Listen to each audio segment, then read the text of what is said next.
Welcome to the July 2026 David Shove Midstream Reading Series. My name is not Diane Jarvenpa.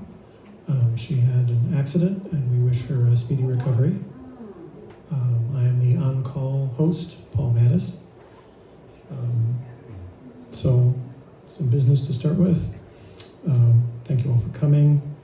The bathroom is out that door, and just keep turning right and you'll find it.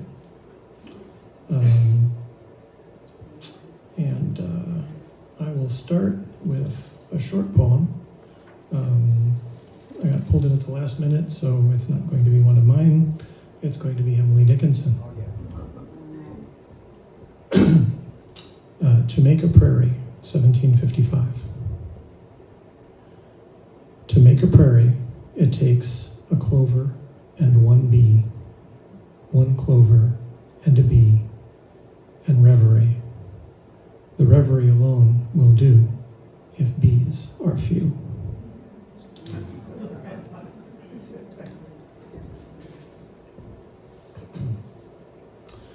Ray Gonzales is the author of 14 books of poetry. He has won 3 Minnesota Book Awards and received a 2019 Fellowship in Poetry from the Library of Congress. He taught in the Creative Writing Program at the University of Minnesota for 30 years, where he retired as Professor Emeritus in the English Department. Ray Gonzales.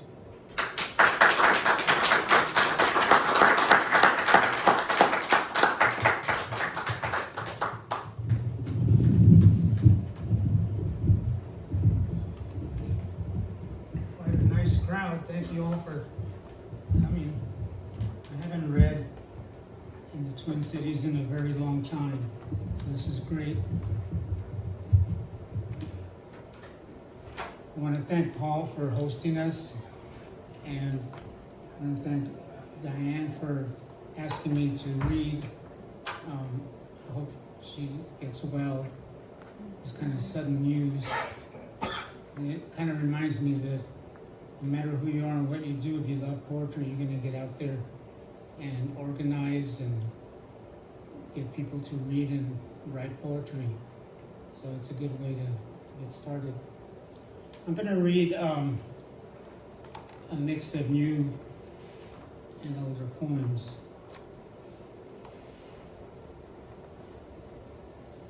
This first one is a short 7-line poem. Hummingbird on the porch. Suddenly it hovered a couple of feet in front of my face. Tiny black head in a white body, buzzing like a god choosing to accept me. Seconds going by as the hummingbird floated there, close to my face, the air of its wings brushing me as if I finally deserved it.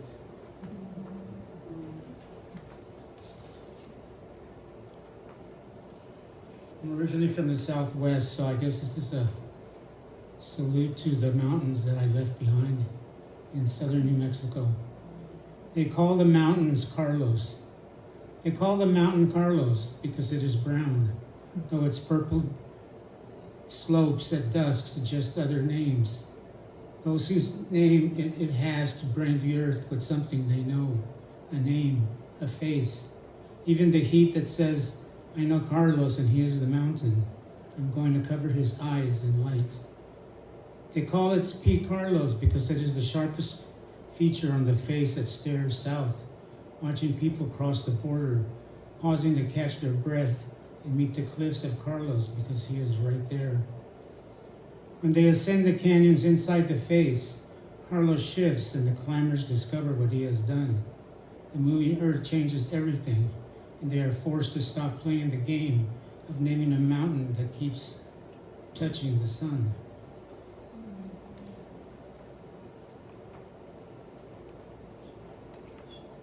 Two new poems. This is called A Star. You can't take a snail and send it to the moon.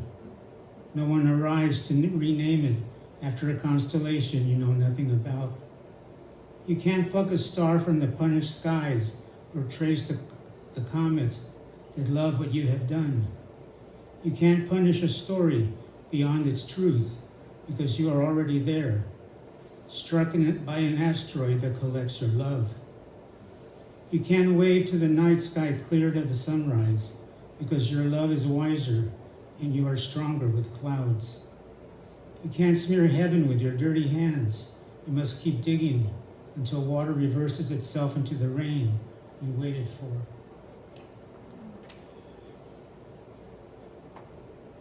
The light in the trees. It was the light I had not seen in years. I paused and thought, this is the way it has to be. I climbed higher as the valley below made the shadows move and told me I could not go far because the light in the trees blinded me with words I could not find, the truth of the light protecting me. Each evening as I closed my eyes, the red hawk came to me by avoiding that light as if I had no right to be near the trees. I lifted my left hand and a bird flew out of the leaves, the light in the trees keeping its secrets turning beyond what I could never see.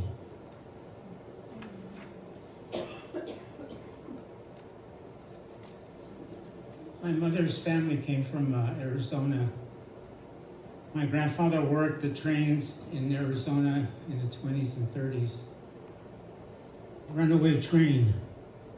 My grandfather rode a runaway train, left his family behind to starve and wander the Arizona Badlands. He boarded the train without saying goodbye, vanished like a spirit giving up the earth for the tracks to the other side. My grandfather flew on the runaway train as it burned through the superstitious mountains, carving new territory out of cliff walls and the rails young men ride to die. My grandfather escaped on a runaway train, got out before the World War, and the black roads leveled his house in town, wrecking his Model T Ford he used to drive across the desert. My grandfather slept on the moving machine, opened his eyes when he worked the salt mines at Yuma, digging underground in search of air, the life promised when the engine took him beyond the red canyons.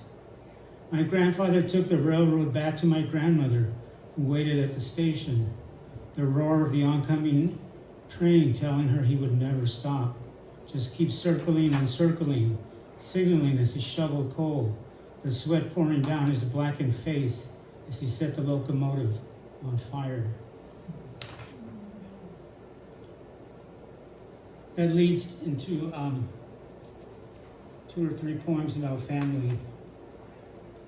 I can never get away from writing about family. And I've never met a poet who has not written about family. Photographs of the dead. I've had them for years, passed on to me so I can gaze at family I never knew. Railroad days in Arizona portraying my grandfather, Jose, as a larger-than-life hero with his cowboy hat and overalls. His railroad crew joining him in several portraits of the working dead, 1930. I noticed how many of the photos were taken in cemeteries, the grave markers and crosses alongside Jose or Julia, his wife. Even his brothers who stand by the tombstones, smiling into the camera as the desert blazes above the graves where relatives lie in wait. In one photo, my mother at 13 stands with her sister and brothers around Jose's grave, 1941.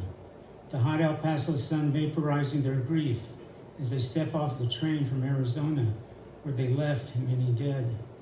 Their 44-year-old father turning to dust, so my dead aunts and uncles can step behind Jose's headstone and squint into the camera.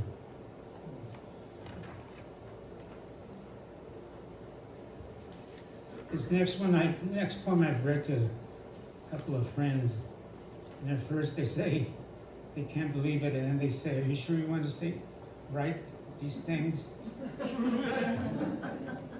Black crayons. At age 15, I subscribed to the LA Free Press, the underground newspaper that was a starting point for many unknown writers like Hunter Thompson, Charles Bukowski, Harlan Ellison, and others building their fame. My mother censored it each time it came in the mail by covering the sex ads and huge breasts of the strippers with her black crayons. She would not hand it to me until she was done. Each weekly issue came out in time for my mother's waiting box of crayons. When she was done with another set of ads, she would toss me the newspaper, wrinkled and torn, from the glory of a mother with the power of black. Without that experience, I probably wouldn't have been a poet.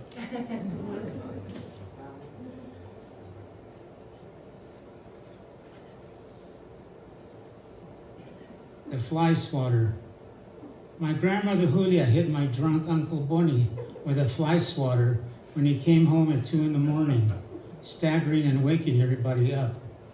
He cried and cussed at Julia, yelling things I didn't understand at the age of 6.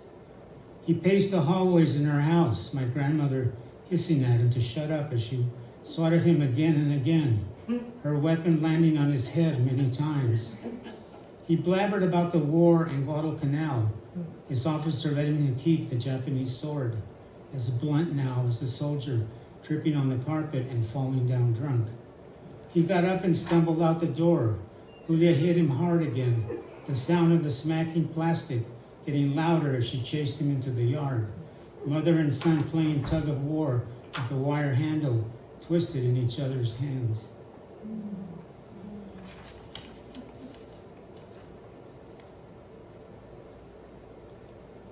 This is about the power of poetry to take and to give. Take and to give back. The death of Walt Whitman.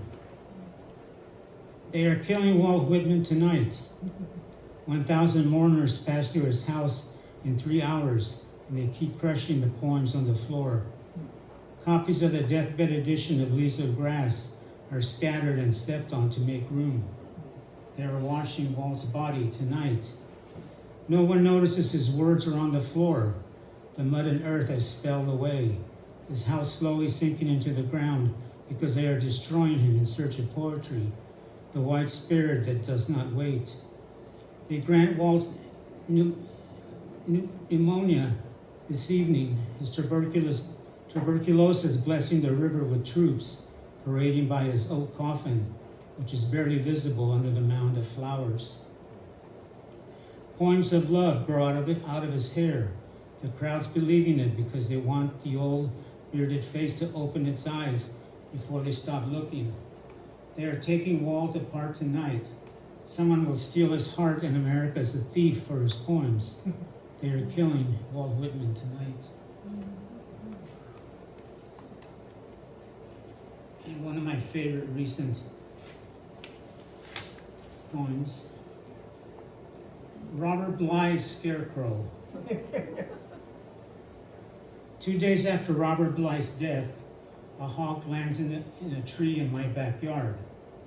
It must be his spirit, I think, and shake my head. Only the hawk is there, he says. We can go far before we are punished for our desires. These Bly lines douse the trees. 1 year after his death, the poet appears in my backyard, an old hat on his head. His sockets are empty of eyes. Perhaps he gave the crows a gift to take to the other side. His bony arms extend like he has been crucified, the long-sleeved red shirt scaring no one. He is the poet who never dies. His long white hair is dirty with leaves he tossed in the winter air. I can tell he is disappointed with me because of something I have not done. The scarecrow does not move in the frozen moments of a setting sun. The poet frightens me by reciting a poem I can't understand, his mouth moving through his mask of ice, his eyes closed. I see the great poet again 1.5 years after his death. He looks the same, old red face, long white hair, and new eyes that steal the earth from itself. He left many poems behind, some of them sticking out of the snow to make me feel lucky, though the poems in the snow are going to blind me with the truth. Old men who pass away before the sun goes down will have to sit in the snow and wait for warmth to arrive. I look out my window, and Bly is still back there by the blue spruce, whose color in the snow is in one of his poems, Waiting to be Found.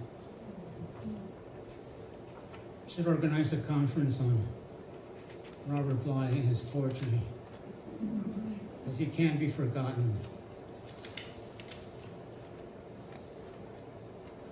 A couple of more poems and then I'll finish with River. Sometimes walking late at night, I stop on the river bridge and look across. There is a single light out over the water, like the flame God threw at me long ago. A shadow group of people try to cross the river as I watch. They have traveled across the great continent that says to them to keep moving. They are not wanted here. There are no stars to glitter on the water, the black current telling me I am no longer a part of this. All I can do is watch as the shadows blend with the church that fell into the river a long time ago. There is a town where all men are fed, a place where deep in the night I hear my own voice. And the closing poem.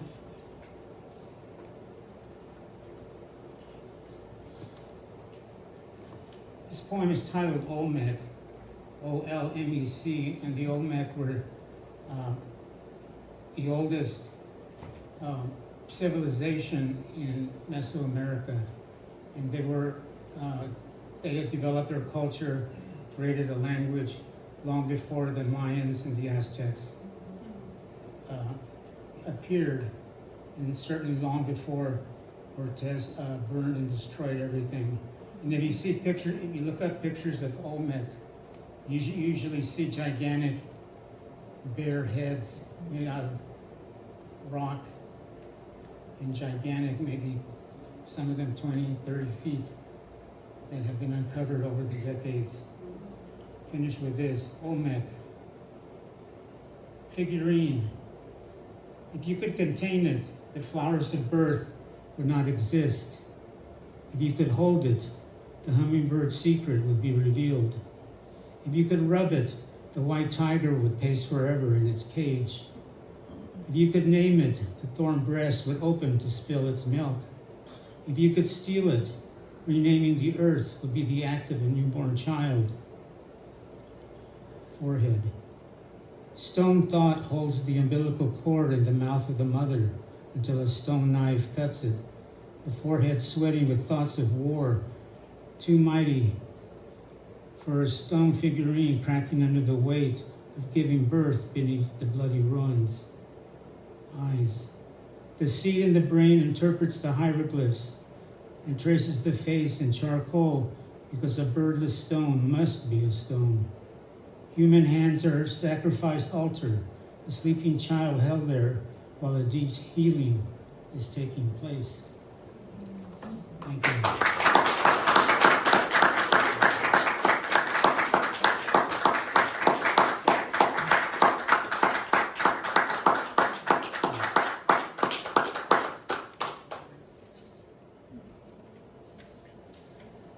One time I hosted a poet who had to get off the stage and he had like these many pages, and he didn't write this many. He starts to get off the stage and they all fell. So we spent the first few minutes of his reading picking them up. Thank you again.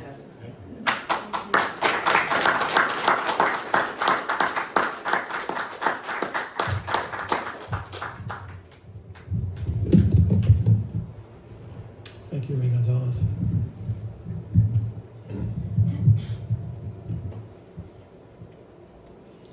Stacy Carlson's latest novel, The Gyre, won the 2025 Electric Book Award and the 2026 Indie Reader Discovery Award for historical fiction. Publishers Weekly called her debut novel among the wonderful, intelligent, engrossing, and utterly unique. Her essays and fiction have appeared in Novus Literary and Arts Journal, Tin House, Post Road, Inkwell, Sparkle and Blink, and elsewhere. She is the recipient of fellowships from the Mesa Refuge, the Community of Writers, the Arctic Circle, Jurassic Resident Artists Program, and Signal Fire. Her background also includes work as a historical ecologist, hot springs caretaker, and hiking guide in Big Sur, Stacy grew up in Seattle, lived for many years in Oakland, and now calls Minneapolis home. Stacy Carlson.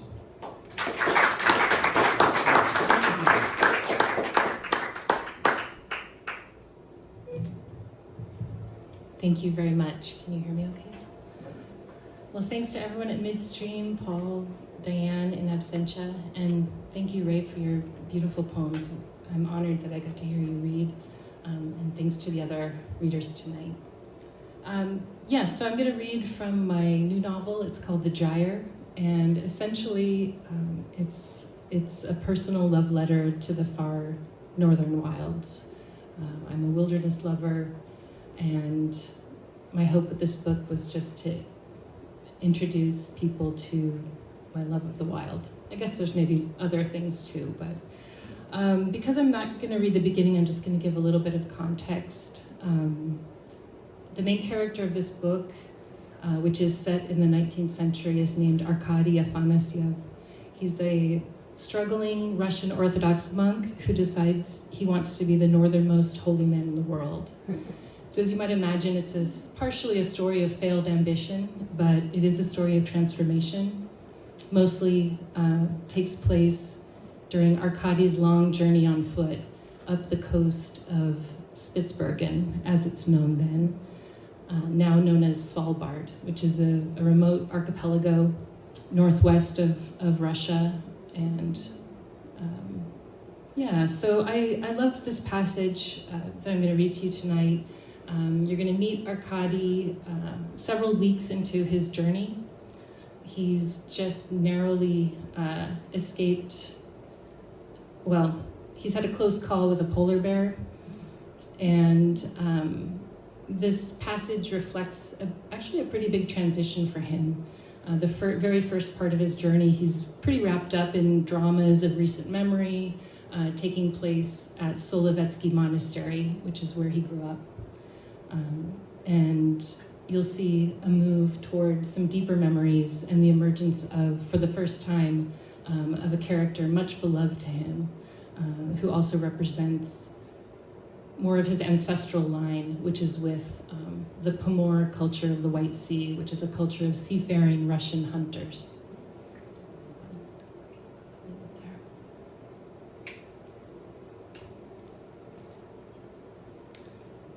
Without the extra burden of the satchel in his hands, Arkady should have walked more easily, but new blisters on the balls of his feet cripple his progress, and he replaces the lost satchel with a walking stick. He worries more than he should over the loss of the oarboat, long ago now. If it weren't for that mad woman, he'd be much farther up the coast by now, maybe even to Magdalen Fjord. He limps across the tundra plain that stretches ahead of him as far as he can see. It's patchy, like the shedding hide of a reindeer. His burning feet sink into the uneven tussocks, causing more work for each step to count as movement forward. Under a sunset dotted with the variable shapes of clouds, he picks his way along, stepping on islands of bright lichen and pillows of moss, and leaving behind deep footprints in the vegetation. Downy feathers blow across the plain. Once, a pod of 100 small bone-colored whales passes offshore. Leaning on his stick, Arkady watches them roll and dive. There's an even dusting of snow on the shoulders of the mountains to the east, and nights are growing colder. Soon, these hours-long sunsets will fade to dusk and then quickly to darkness. Arkady's mind still hovers above Solovetsky, but now from a greater distance. Instead of replaying his dramas, he revisits favorite routes through the stone canals that connect the Solovetsky lakes. Between his prayers, he remembers specific patches of dark, lush moss and the brackish fragrance of the waterways, and the way the oars creaked in their locks as he rowed to his best fishing spots. He can't imagine a more wonderful pastime than fishing at Solovetsky for delicious trout. This leads him back to the fact that he has very little food, so very little. Readily, he asserts that, of course, prayer, not fishing, is the most wonderful pastime in the world. It's been 2 days since the ice bear tore through his food supply, and while Arkady maintains a vague sense that he's lucky to be alive, he can't shake the feeling that he's being followed. He looks over his shoulder at the wilds behind him. He spies his first reindeer this way. This shaggy creature wears an elaborate crown of antlers and grazes on similarly branched lichen. But something else he cannot yet see also is there. Let it be you, he thinks. No one ever said you do not creep up behind. I am a sinner, and the fear of ghosts is close to the fear of God. Let your terrifying power raise my hackles. On the morning of what he believes is a Sunday, Arkady awakens and sits up, wrapped in hide and wool. Overhead, the clouds withhold light so that nothing can soften the dark stone of the mountains. Near him, the ground is cracked into hexagons. He made camp here because of this appealing symmetry and because of a small lagoon that reminds him of the monastery's lakes. He pulls off 2 layers of socks and examines his feet. The blisters are ripe, surrounding flesh red. His heels have bled through his socks. He's familiar with the glazed-over feeling that dominates his senses. Everyone at Solovetsky knows what it's like to be hungry. He understands he must put his mind to work on this problem of food, but for now, the best he can do is stare at the ripples on the water. He hears a rustle. Behind him, a brown-white haunch and flick of a tail disappear behind a boulder. He stares and stares, but the shape doesn't emerge on the other side. When he finally turns back around, there's a loon floating in front of him. Loons also breed on the lakes of Solovetsky. He's seen them all his life, but not in such close range. It glides across the water toward him until he can see its blood-red eyes. Good morning, sir. His disused voice croaks. Or ma'am. If loons really were among the makers of the world and do play a part in the ushering of spirits, which of course Arkady believes they were not and do not, then he should speak to this one with courtesy. He does it because he's spooked, and also because during the time he's been walking, he's felt his grandfather's presence close by. The loon cocks his head. This pond seems awfully small for you. He can't look away from the bird's stippled markings. He pulls the reindeer hide closer around his body. Not 1, not 2, but 3 times you dive down to the very bottom of the waters, Arkady whispers to himself, hearing his grandfather's voice. And after you surface from the 3rd dive, why, your mouth is full of mud, and with this mud, you create the world. When he was very small, Arkady slept in a wooden cradle in the shape of a boat that his grandfather had carved for him. The boat hung by 2 ship's lines from the low ceiling near the hearth in his grandfather's cabin on the banks of the low-slung Laya tributary. Inside this craft were fox furs, and as Arkady lay there, the old man would sit on a stool by the stove, rocking the cradle with one knee, carving chessmen and talking until Arkady fell asleep. Who knows, but his grandfather, Nikolai, kept talking even after that, sending stories and pronouncements up with the wood smoke to hover above the estuary. Loons live all year round near the mouths of rivers, his grandfather continues. They do not travel south on the great birdway like the geese do. They remain here, diving for the souls of the dead. The dead travel along north-flowing rivers, you see. Here, where Ardvina meets the sea, the loon collects souls and gives their eyes to the mother below. Why do you think loons have such sharp bills? They use them to skewer those eyes. Without them, the mother below cannot bring those souls back round again. These are the processes that keep our world intact. Nikolai was tall and lean. He wore colorful wool shirts from Novgorod. His white beard was long and tidy, and he smoked out of an ivory pipe whose bowl was carved into the shape of a fist. Only once as a child did Arkady see the great white fur trousers and parka for which his grandfather was known among the Pomors. As he watches the loon watching him, Arkady feels Nikolai so close that goosebumps rise on his arms, and he looks over his shoulder again. The story travels this way. When Nikolai was a young hunter on Spitsbergen, he once lay injured inside a small, dark hut. During that season, none of the usual hunting grounds had been fruitful. Reindeer retreated up the mountains, seals hid among the northern flows, away from most Pomor field camps. And when Arkady's grandfather hiked to his favorite eider colony, where he was usually met by 100,000 fussy sea ducks and half as many downline nests, enough to fill the enormous canvas bags he brought with him, he saw nothing but a vast empty ledge sprayed with bright green lichen. For the first time in memory, the birds hadn't come. Nikolai had only brought enough food for the journey out. Every year since he was 14 years old, he'd feasted on eggs and ducks while working at this camp. That first day, walking among the rock ledges, he searched for eggs. Perplexed and tired, he set his foot where he shouldn't have, and the stone tipped. Nikolai fell from the rock ledge, and on the way down, twisted his knee. Crawling back to the hut took most of his remaining strength, and at the threshold, he turned his eyes to the sky. In this place, a mistake could mean your life.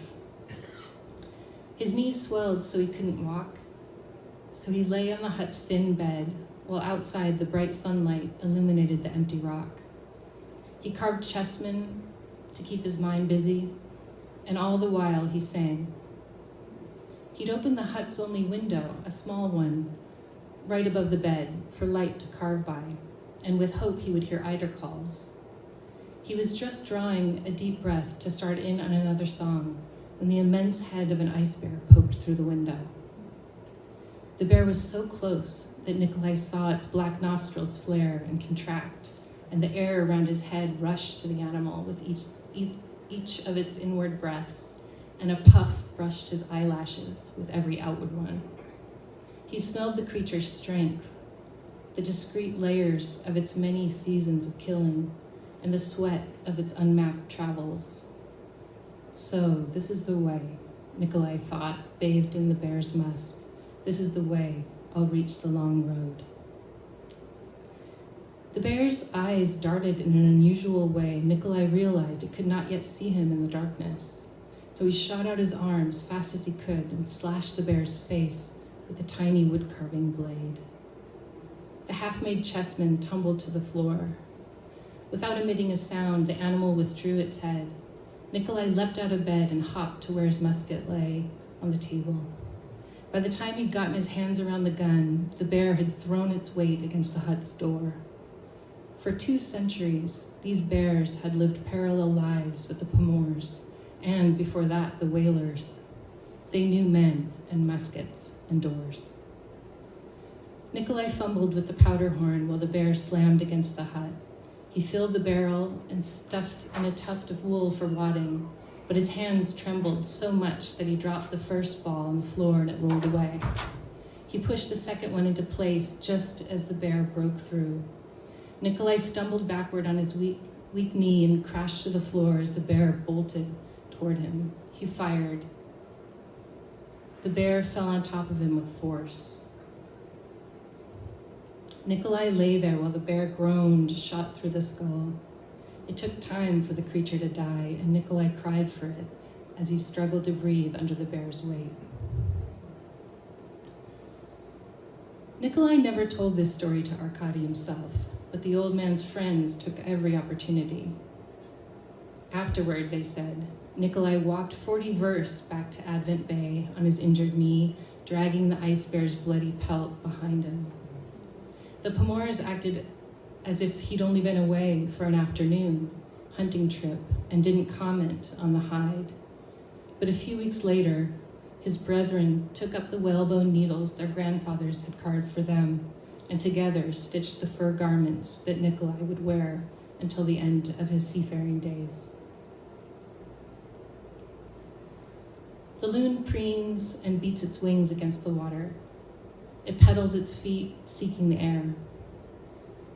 Unlike most of their avian brethren, loons are made of solid bone, not hollow, because these birds are made to sink to the underworld. Arkady is sure the pond is not wide enough for the bird to fly, but it gains surprising momentum as it pumps its way across the surface. When it reaches the far shore, it continues running and beating its wings right up onto the mossy bank and across the plain. It runs, and finally, tucking up its webbed feet, takes to the air. The bird banks west and glides over the sea. Its flight, impossible, then suddenly proved. Like my faith, Arkady thinks. Do not fault me my stumbling through the past. How could I do anything else? My heavy failings will pour out of me on this journey. I will shed what I can on my way to you. Arkady stays at the lagoon. He prays, not unceasingly and not from the deepest closet of his heart, but at times with great effort. He can't bear to walk on his aching feet, and the day passes before him. He understands that the cold is wedging itself into him, but he does not yet perceive how quickly one season gives way to the next in this place. Each night is longer than the last, and each day the sun is weaker, more diffuse, surrendering to the inevitable. Loneliness grips him and scatters his thoughts. He scans the horizon, searches the sea's riffles and swell, and looks nervously north. Thank you.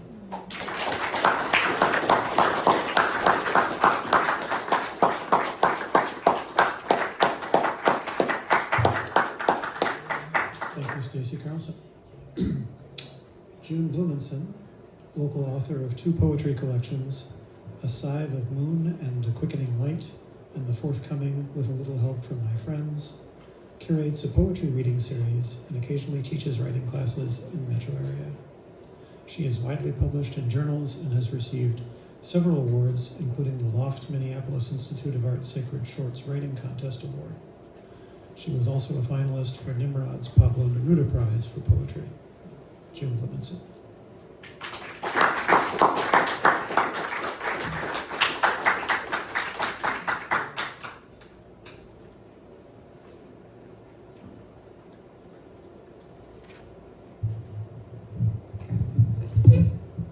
It's good?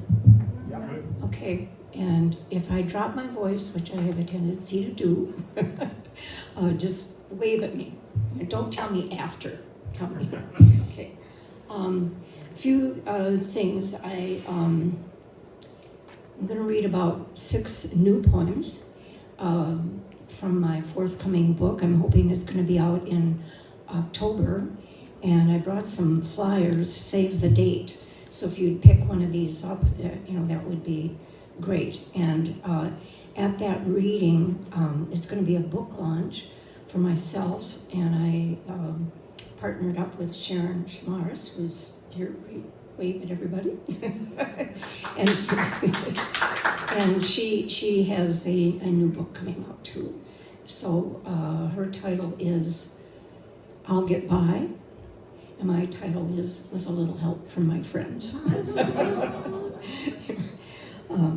Okay. I'm going to read about 6 poems, new poems, and then if there's time, maybe a few things from my 2 previous books. This book is going to be out of print, but I have included in my new book several selections from this, so it won't die completely. Okay.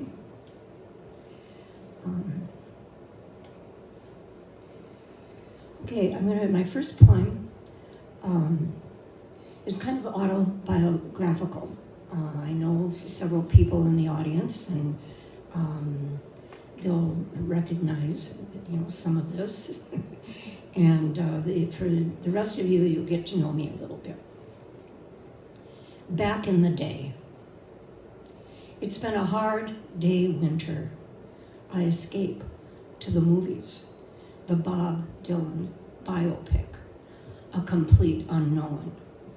I once saw him and Joan Baez live on stage, singing songs of protest and justice, everyone lighting up, waving our arms in the air, sucking in the contact high, the tremolo of the harmonica, the guitar's percussive attack, the grit of Dylan's voice, Joan's heartbreaking soprano, the glory days when I twirled with Sufi masters in India, dressed in disciple orange, made the lotus position my friend. Well, I'll say this, I survived myself.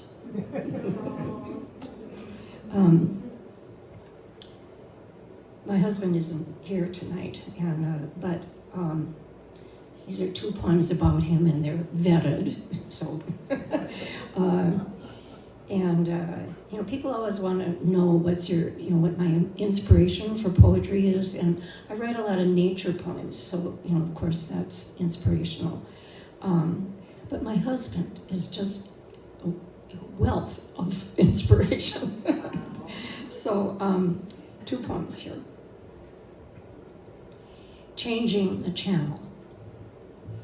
My husband doesn't like foreign films or subtitles. Art films, he says, where nothing happens. Actors dance slow motion in fields of flowers, moon over mountains. When's someone gonna get beat up, he asks. He cruises prime for Sylvester Stallone, who punches a guy in the nose. Now that's acting, he says. Stallone is trying to protect his daughter from the mob, and his eyes tear up when he talks to her on the phone. Who doesn't like to see a tough guy cry? The next night, on Netflix, I identify as Bonnie, have the hots for Clyde.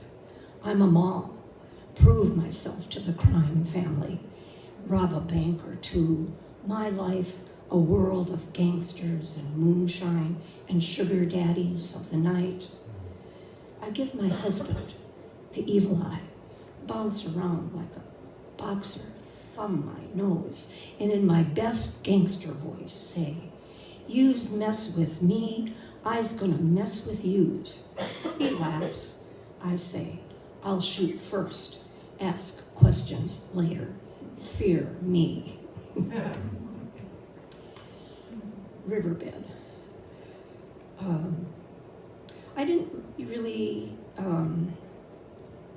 I wasn't really a nature person before I met my husband, and he was a great hiker, canoeist, skier,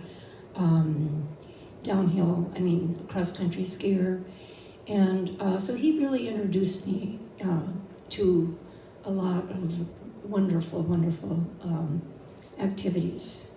And so this poem is called Riverbed. We take our lessons from boating. Other canoeists smile at our struggle. I've never lived down the first time I stepped into a canoe as if it were a rowboat and faced the stern. In my defense, I grew up on the prairie. Water was scarce. Outdoorsy friends encourage us. Canoeing together is the ultimate test of a marriage. No pressure. We lose our paddles, collide into rocks, get hung up on toppled trees and low-hanging branches. At home, we household in tandem. I cook, he eats, he mows the lawn, I weed the garden beds. Soon we'll celebrate our silver anniversary. We're learning softer strokes, careful not to rock the boat. I guide, he provides muscle. We rest in the eddies, going for the gold. So I thought, since we're in a church, it would be appropriate to read a couple spiritual poems. Eat the pear, throw away the apple. If only Eve had bitten into a pear, Adam would have licked the juice running down her chin as they tumbled into a bed of sultry grass. We'd drop our fig leaves, abolish loincloths and bras, run around butt naked with peacock pride.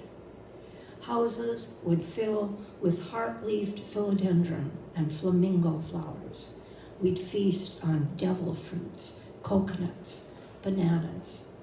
Deadly sin would not exist. No more menstrual cramps or erectile dysfunction. Childbirth, a happy ease. We'd champion women, celebrate their powers of seduction. We'd be our bodies, we'd be ourselves. We'd be free to love in harmony with nature, if only Eve had chosen a pear. Looking for something. As a child, I wanted to be good, believed God had his finger in everything, stalking me for my transgressions. I prayed to be delivered from sin. I bargained. If he would answer my prayers, I promised what little I had not to pull my sister's hair or fight with my brother. I pledged temperance until I died. I cried for bloated bellies in Africa, the starving in China, suffered crippled children, knocked on doors to collect dimes. When he wouldn't deliver what I asked for, ruby slippers, a Shetland pony, I turned to the Wizard of Oz. But he was only a flim-flam man behind a curtain. As a teenager, I wanted to be good, despite my wild nature. Was I a bad seed? Why couldn't I be proper? I dyed my bed sheets black, wore Gothic eyeliner, snuck out to meet my boyfriend at bonfires late at night, vowed no more God of fire and brimstone, no more church of sin. To hell and back I went, looking for something, a burning bush, a tablet of stone, the sound of bird song at dawn.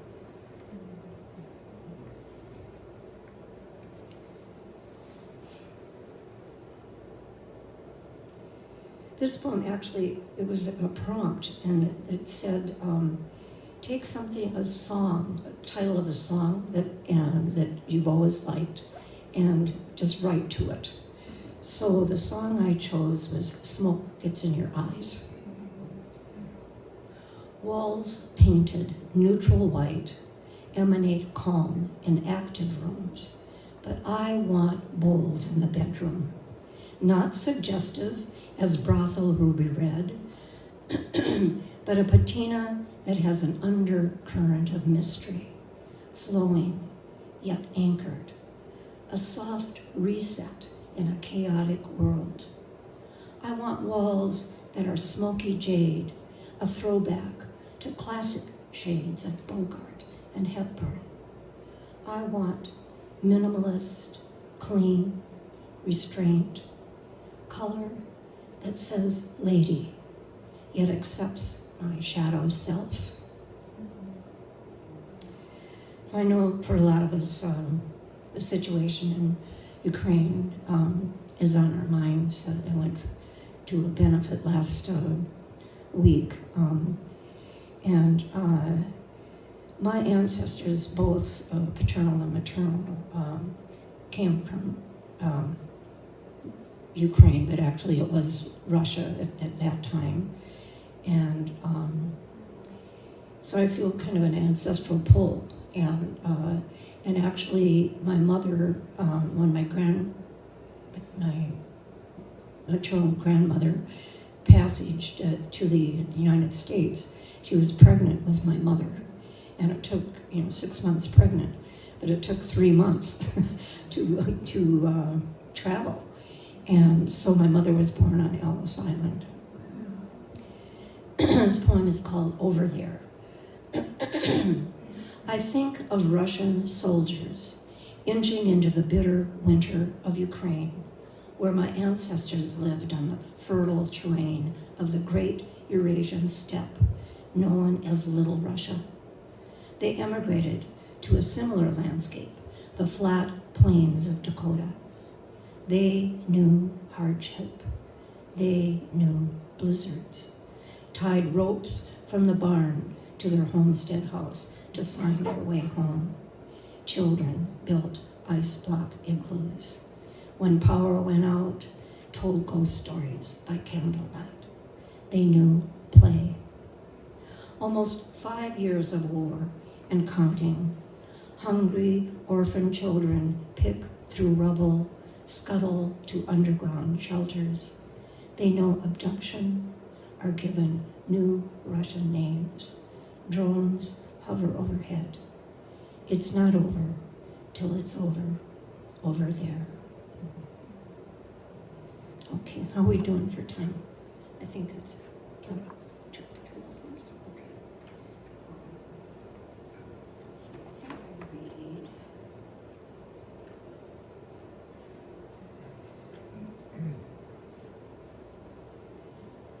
Okay.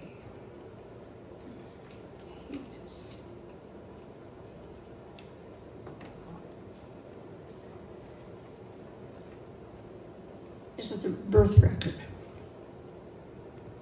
Unlike Athena, sprouted fully grown from her father's head, born brave, ready to take on challenges at birth, I was conceived in the usual way of 2 humans, a crybaby, the last of 6 siblings, not my parents' midsummer's night dream. They named me June. I would have named myself Solstice or Horizon, born on the cusp of Gemini and Cancer, but it was not the dawning of flowers and light. The whole world was festering. Armored tanks roiled across nations. Battle cries rang in the night. Unlike Athena, I don't weave tapestries depicting gods punishing mortals. I'm not a virgin. I've never carried a spear nor lived on top of a mountain. And yet, like Athena, I was born in an extraordinary way, nurtured in a mortal mother's womb, dropped into the birth canal, crowned at the vaginal opening, and pushed head first into the unknown.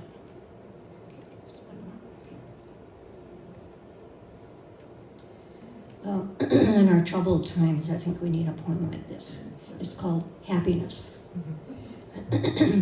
So I said to a friend when she opened her door to greet me, "Wow, you have such a beautiful smile.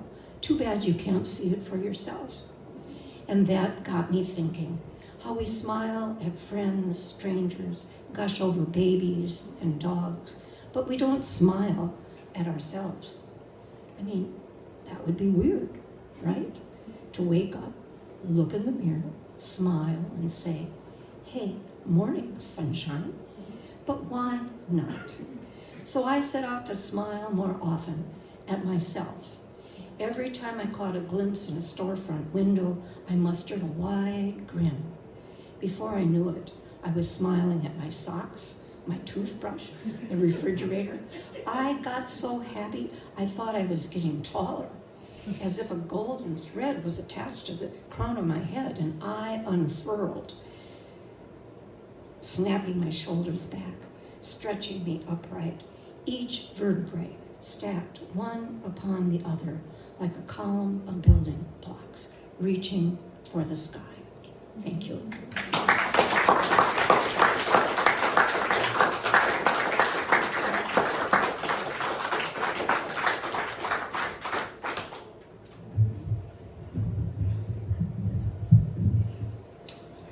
Thank you, June Blumenson. We have a little bit of paperwork to do here.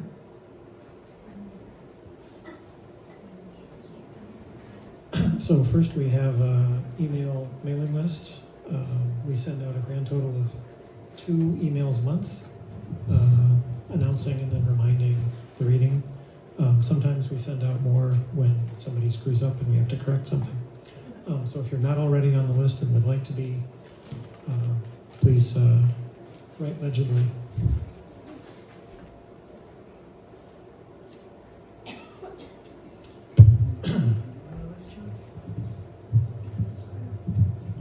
Second, the church gives us this room for free. It's amazing how easy it is. We just walk in, it's set up most of the time. It all just works. And then we just leave it and they clean up after us. So you're absolutely not obliged. But I will pass the basket around. And this is your only opportunity to see live and in person an atheist passing the basket in church.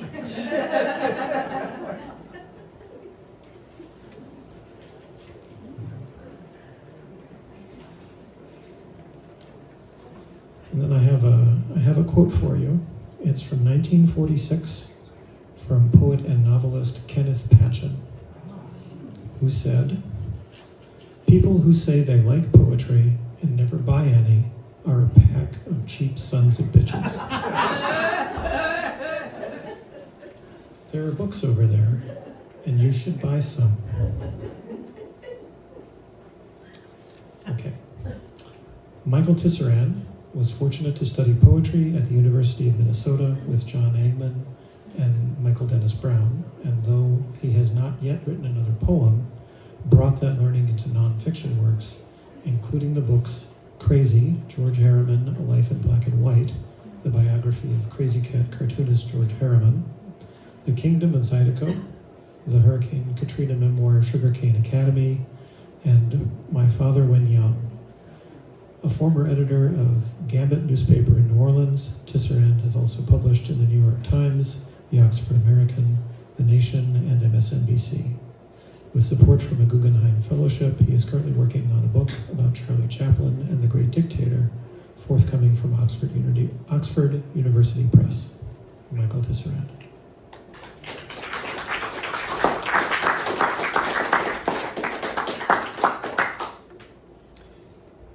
How's this? Too loud, too soft? It's all right. So now for something completely different. I lived in New Orleans for about 30 years, but I grew up in Alexandria, Minnesota, and recently returned to Alexandria, Minnesota, where I am now. And I met Diane, and she said, "Oh, would you like to come be part of this?" And I said, "I haven't written a poem since Michael Dennis Brown's class in 1989." And she's like, "You can just read what you write." And I was fine with that, but I kept feeling guiltier and guiltier, so I wrote a poem. So growing up in Alexandria, I had a fantasy. Actually, I always wanted to be a delegate at the DFL State Convention, and this summer I did it. And I thought, anybody ever done that?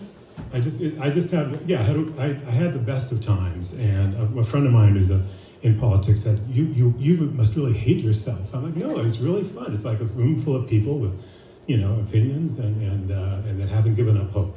And that's what I felt about it. So this is what prompted the poem. Diane, this is what prompted the poem that I didn't say I was going to write. That the Star Tribune reported on the convention. So this is prompted by the Star Tribune's report. Although I had these wonderful teachers, John Eggman, Michael Dennis Brown, we had classes from Robert Bly, and Carolyn Forche was there at that time too. It was just amazing. Yet when I sat down to write this poem, for some reason I feel more inspired by my childhood Mad magazine reading, which was my LA Free Press growing up. So that it somehow turned into a parody poem of Paul Revere's Ride. So the epigraph is, Democrats are angry, including at each other.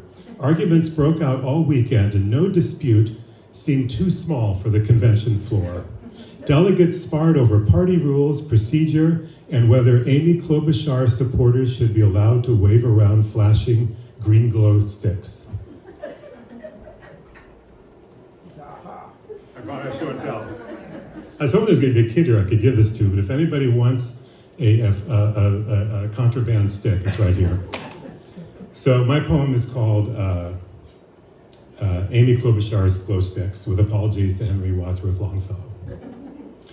Listen, O Strib, and you shall hear of glow sticks imprinted Amy Klobuchar.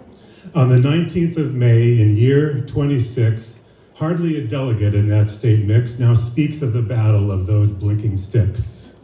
Yet in hall at table, those sticks did arrive from boxes to hands, and all did contrive that aloft we would hold them from table to table. Our bright light would glow and then pulse, wave, and bubble. And then our combined aurora boreal would herald the battle gubernatorial. But as revealed by your work, repertorial, that light would not spread through village and condo to DFL homes where live Jane and John Doe. No, all fell silent like bells lost a peal on that night. For person by person, we went to the mic and reminded the chair of the previous fight over lights better suited to carny and circus than at a convention where we speak of service, and in words effusive of being inclusive, the very same lights that delight and amuse are felt differently in other delegates' shoes. And so speech after speech went on that night. One might do fine, yet speakers did line up, so when one was through, there was one more, then two, till meekly the boxes to tables returned and glow sticks collected to recycle, not burn. And that is the tale, it's all true, no fib, that tweeted and posted and printed the strip. But there is a story not printed that day, that in a great hall down Rochester Way, amid a year of defiance, a winter of fear, voices in darkness, knocks at the door, we tried for a word to echo forevermore, for born on the night wind of the past, through all our history, on to the last, in the hour of darkness and peril and need, for people to waken and listen to heed, like hurried hoofbeats, a steed's forward kicks. I tell you now why we debated glow sticks, till voices grow hoarse, and brow sweat did glisten, to listen, and listen, and listen, and listen. For ascending democracy's slippery slope, on an unconventional night, we dared not give up hope.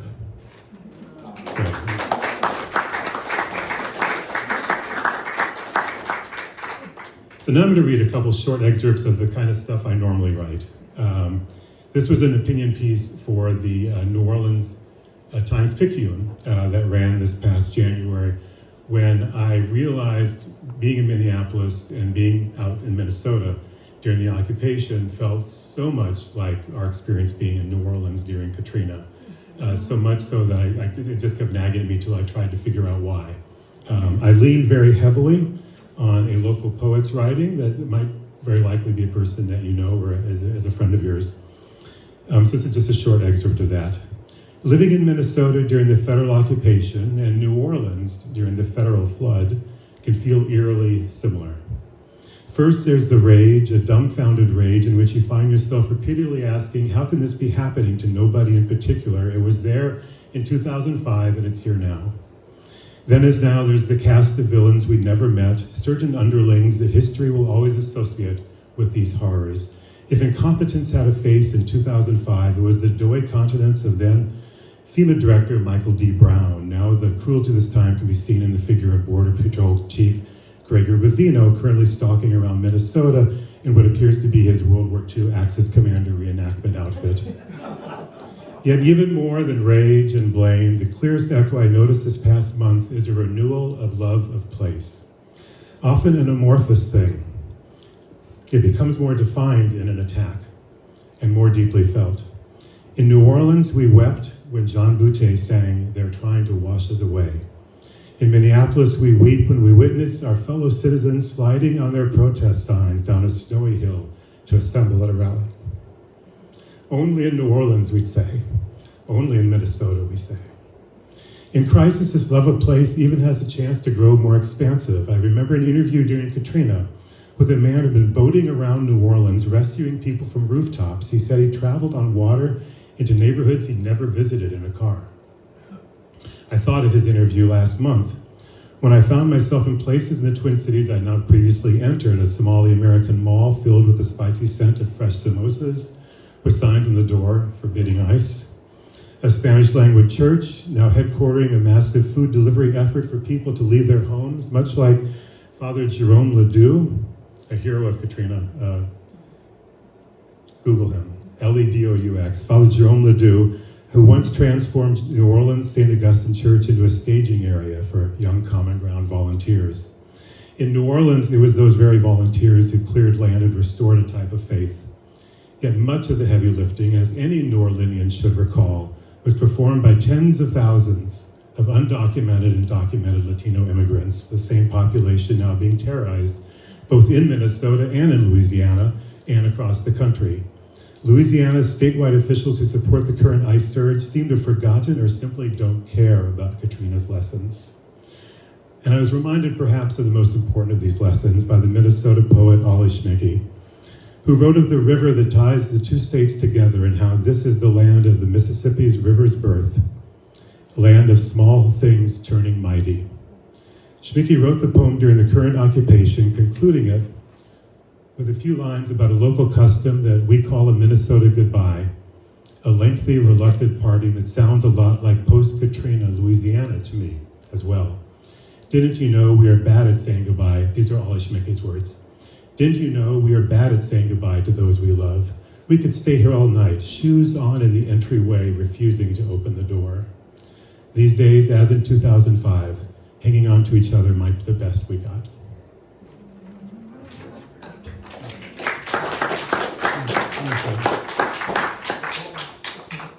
Two? Six. I got six. Okay. I can read the last piece then. This is a short excerpt from an 11-part series I wrote right after Katrina. So this one goes back to 2006. I concluded the series at Mardi Gras, the first Mardi Gras after Katrina. We were living in Chicago for a time during that period, and then the family went back to join our friends at the Mardi Gras. It's called On the Day Before Ashes. The devil stood in the middle of the street, refusing to budge. "I don't care if a car hits me," she said, tightening up her face. "I'm just going to stand here." It was Mardi Gras, and my family was turning on itself. Just 2 months after a difficult move from New Orleans, we'd returned to our city to see friends and celebrate our favorite holiday. Our house still hasn't sold, so we stayed there, sleeping in our old beds. The house, like much of our lives, is an August 29 time capsule. When we first drove back through our New Orleans neighborhood, it seemed like the past 2 months in Chicago. New friends, new schools, new work was a fast dream. Maybe she's just acting like a kid, I told myself. Maybe my 8-year-old daughter was taunting traffic on an empty street because she was physically spent from 2 days of eating king cake and catching beads, then waking up early to see the Zulu parade. She was also mad she never got the devil costume just the way she wanted it. But I also wonder about how much death she's absorbed during this half year, the 1,300 counted victims of the flood, the 1,840 who are still missing, the thousands who are the flood's collateral damage, which included one family friend who hung himself after the storm. This is Mardi Gras, New Orleans, 2006. It was a much anticipated holiday, a much debated holiday. America couldn't decide if New Orleans should hold a Mardi Gras this year. In the last week of February, CBS News took a poll that showed 46% saying the party must go on and another 46% saying it should just wait another year. Many could not join the party. The previous month, on a cold January afternoon in Chicago, I made my way downtown to a meeting for New Orleans evacuees eager to add their voice to the state's rebuilding efforts. After paying $20 for parking, and taking the elevator to the 18th floor, office of a nonprofit organization that was coordinating social services for evacuees, I followed a sign to the conference room. There, covering the walls, were posters with questions and slogans like, "Can you make the tough choices? Our voice, our plan, our future." I counted about a dozen people there from New Orleans. Staffers instructed us to circumnavigate the room and make notes indicating our position on various issues. Our notes would be compiled, and we were told, added to some list somewhere. A sample question. If improving levees and building new ones along the coastline meant there would not be enough money to fund all the housing, transportation, and other needs in your parish, would that be okay? Each poster bore a little insignia in the corner noting it had been printed by FEMA. Evacuees were attaching yellow sticky notes with their responses. I looked at one. In hand-printed block letters, it said, "What the fuck kind of question is this?" In these weeks leading up to the Mardi Gras season, the mood was darkening. Bodies were still being found in the wreckage. The city's infrastructure, from the courts to the hospitals, was crumbling. The president's State of the Union speech struck particularly hard. He didn't mention the tragedy until a few unspecific sentences at his speech's end. He neglected to call for a moment of silence for those who died. And then Mardi Gras. The week before we were to leave for New Orleans, I got a call from a friend. "It's terrible," he said, at the first weekend of parades. The parades were eerily quiet with far fewer marching bands. The bands represent local schools. In New Orleans, most public schools were still empty. Yet by second parade weekend, momentum was starting to build. We arrived in the city late Saturday. Early the next day, we loaded a friend's van and drove to our regular parade-watching site, the Napoleon Avenue grassy median called the Neutral Ground. Instantly, we saw old friends who still lived here and others who left the city and returned for the weekend. "How's Chicago?" they asked. I waved the question away and instead begged floats for cups and stuffed animals. My wife screamed for glass beads. I quickly lost my voice. One parade ended, another began. The crew of Mid-City wraps the lower portions of its water-damaged floats in blue tarp, the omnipresent bandage of New Orleans homes. "While we live, let's live," proclaimed the 11th float, as riders tossed plastic cups that bore this year's theme, "Rode hard and put away wet." A sign that read, "Beads equals normalcy," was tacked to a ladder. A kid jumped up and down at the picture of George Bush, upon which he'd scrawled the challenge to bead throwers to hit Curious George. One float showed Bush surfing a wave over New Orleans. The crowd cheered. My wife then pointed to a woman who was standing across the street from us. She had one arm in a sling and the other was raised in the air to catch beads. The lights of passing floats illuminated her face, and I recognized her as the wife of the friend who killed himself after the flood. Up close, we could see her face was filled with tears. "This is my first parade," she said. She fluttered her hand in the air and faded back into the crowd. Mardi Gras dawned warm and sunny. On Jackson Avenue, we joined the crowds lunging toward the Zulu float, stepping around chunks of loose concrete on the popped sidewalk. Behind us, charred skeletons of burned houses were roped off by police tape. Yet we were in a crowd. Somehow, people had found their way here. Around us, a carnival spirit had taken hold. The Zulu parade disbanded into smaller second lines, strutting through the city in noisy acts of reclamation. Gangs of Mardi Gras Indians were taking over their sections of New Orleans. One big chief would explain that his costume was blood red this year to help everyone remember. Near Iberville, grills were popped up in the backs of trucks. Under the Claiborne Avenue overpass, there were more grills and picnics, just blocks away from rows of flooded cars still waiting to be towed. Looking around, I thought about how there was nothing easy about this day. We kept walking. The kids were tossing beads to strangers. I saw that New Orleanians had repurposed the raw materials of the past 6 months for their costumes. There were blue tarp suits, blue tarp dresses, blue tarp pants, and blue tarp shirts. Suits were made from meals ready-to-eat MRE boxes. Clothes were made from envelopes held together by yellow forwarded mail stickers. Naked people were literally tied up in red tape. A man had a small tent for a hat. He carried a sign that read, "My head is my only house." This carnival, New Orleanians did what we always do. We turned ourselves inside out. Mardi Gras had become a parade of human misery and everywhere you looked, people were laughing. Thank you.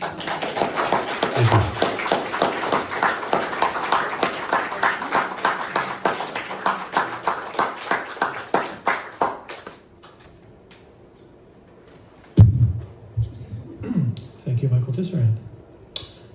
So, can we get a round of applause for our readers? Gonzales, Mr. Carlson, Blumenson, and Tisserand. So, we have a website, midstreamreadingseries.wordpress.com. If you want to contact us, our email is midstreamreadingseries@gmail.com. And tonight's reading will join the others on our YouTube channel, which is, strangely enough, at Midstream Reading Series. Next month's reading will be Thursday, August 13th.